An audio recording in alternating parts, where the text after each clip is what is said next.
na lang ko'y pangutana bahin sa atong inahan nga si Birhen Maria sa pagtuong Katoliko gipasaka sa langit si Maria lawas ug kalag kun wala ko masayop kay matod pa sa dating daan perting daan na gyud sayop ko no.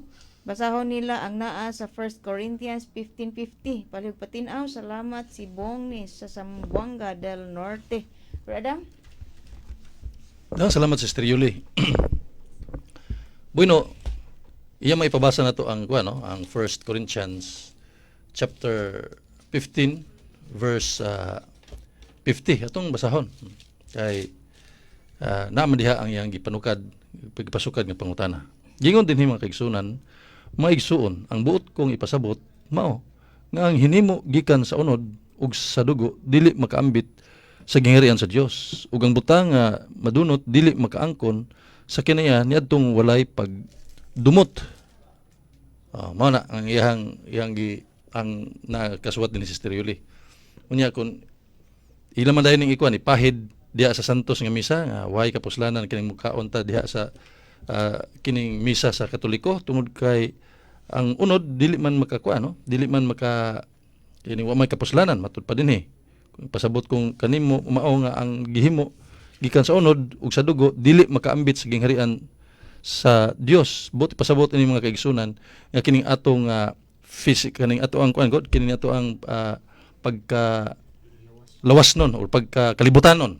Ani Brother GQ ang buot pasabot nga kining atong pagkakalibutan nun kung dili kining nato iusbon aron mahimo kita nga angayan sa gingharian sa langit. Di gyud ta makasud didto. Kay buot pasabot ani kining pagkamakasala nato.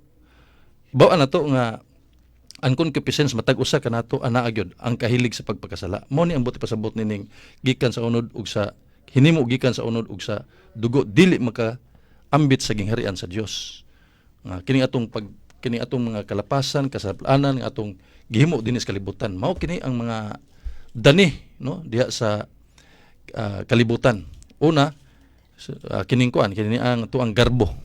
Kining garbo may labing labing dako nga kalapasan o kasalanan sa Ginoo. Nga naman mao ni ang gihimo sa ni Lucifer no ang yawa kay tungod sa iyang garbo buot niya nga pulihan ang Ginoo sa trono gihagbong inon siya sa Dios.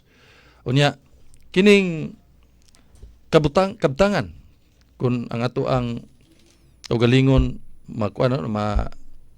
kining lumos sa kategoyon sa kalibutan nga di na gani kita makapaambit himo kitang hakog sama gyud sa giingon diha sa San Lucas kapitulo 16, 19 ngadto sa 31 sa kadato nga wa gyud di gyud magyatagon bisag sa iyang kabuhong pero wa gyud siya kay lagi giingon man nga unsatiable ang usa ka tawo. So bisag ana kaniya ang tanan di pa gyud siya ma-satisfy sa kalibutanon nga mga butang.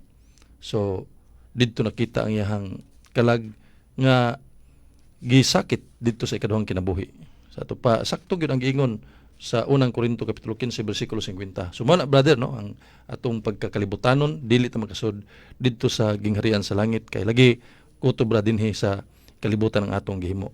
Pero unsay gingon sa Ginoo ayaw ka mo pagtigom og bahandi dinhi sa yuta kun dili kadtong bahandi nga imong matigom alang sa gingharian sa langit. Ug unsa man kadtong gyud gisgutan sa atong simbahan ang pagkamaayo, ang pagrespeto sa atong mga ginikanan, ang pagtuman sa kabubuton sa Dios nga naa diha sa iyang simbahan ug uban pa mga kaigsunan. Kini atong gihimo no karon nga Lenten season usa kini ka pamaagi sa pagdisiplina sa atong tagsa-tagsa ka kinabuhi.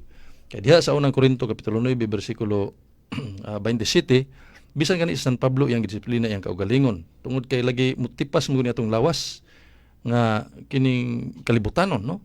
So ang uban labi na sa atong naisan to papa nga sa dihang ang iyang physical life niya murag ganig bernahan siya og kalibutanon iyang buhaton mao ang paghimo og pagdisiplina sa iyang lawas ang tunok sa atong Ginoong Kristo nga katong gisuot iyang ibutang sa iyang ulo karon lang gyud pag alim niadtong kalibutanon nga ino nato panginahanglan sa tao mana nga makadisiplina kita mga kaigsunan. Pero kung dili ta makadisiplina, sakto gyud ang gingon diha nga why makasud didto sa gingharian sa langit niadtong napuno sa pagkakalibutan.